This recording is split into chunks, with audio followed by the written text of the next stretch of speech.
More trouble for Donald Trump. That is the subject of the Talking Points Memo. The arrest of Michael Cohen, Donald Trump's personal lawyer, who was let go a few months ago from the Trump domain, spells more chaos for the president and for the nation. So there's no doubt, because Mr. Cohen is pleading out to charges of fraud, financial fraud in his personal operations, and to campaign finance violations, apparently, that the FBI and the Justice Department have the goods on him. So Cohen, rather than go through a trial like Paul Manafort is going through, said, look, I'm going to try to get a deal, a plea deal, and keep my prison time to a minimum because he will go to prison. Okay. So in order to do that with the Justice Department, he's got to give them something. All right? They want him to plead guilty, so they don't want to go through a trial. But in order to get a shorter sentence, got to give him something. So everybody assumes it'll be something on President Trump. Now, I'm not going to say that because I don't know.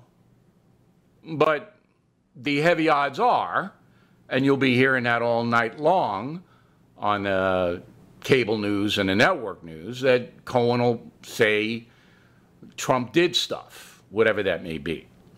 Speculation here doesn't do anybody any good, but that's all the press has.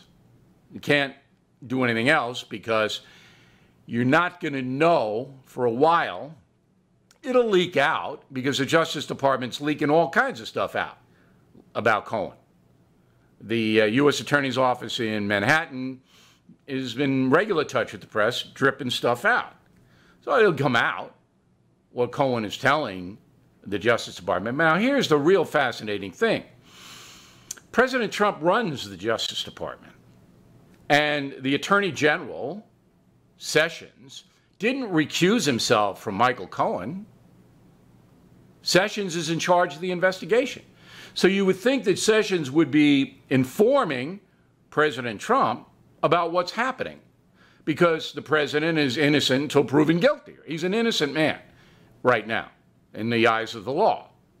Not in the eyes of the press, but in the eyes of the law, Donald Trump's innocent and done anything wrong. So the responsibility of the Attorney General is to keep his boss, the president, informed of what the FBI and the Justice Department is doing with his former personal attorney, Michael Cohen. That's key to this whole thing.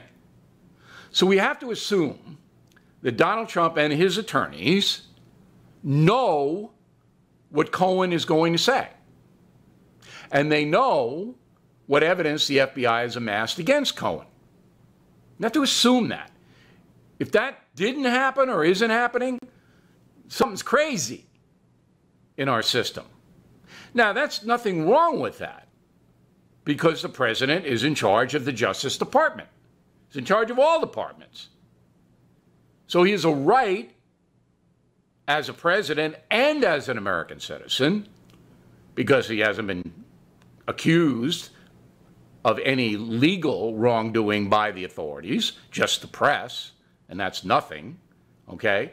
So that's where the story gets complicated. But here's the even bigger picture that you should think about. This just continues the chaos of the Trump White House, which is what the press wants. And coming 2.5 months before the midterm elections, this is not good for Donald Trump or the Republican Party, because this will get into everybody's head. You know, the Russia collusion thing, you know, they know about it, heard about it, it's boring now, but now this is new. And you have to assume that the campaign finance violations has to do with Stormy Daniels and Karen McDougal, right? Has to. So that comes back. And the idiot lawyer Avenatti running around trying to, you know, raise his profile for financial and power reasons, he's going to go to town on this. So Stormy Daniels and Karen McDougal, the women who say they have an affair with Trump and he paid them off to keep quiet, they're back. They're back big time. Because I can't see any other campaign finance violations that Michael Cohen was involved with. So that's what's in play. And again, it's not good for America. I don't know what President Trump's going to do. I don't know what the Justice Department's going to do. But believe me, I will tell you the truth about this case no matter what happens. And that's the Talking Points Memo.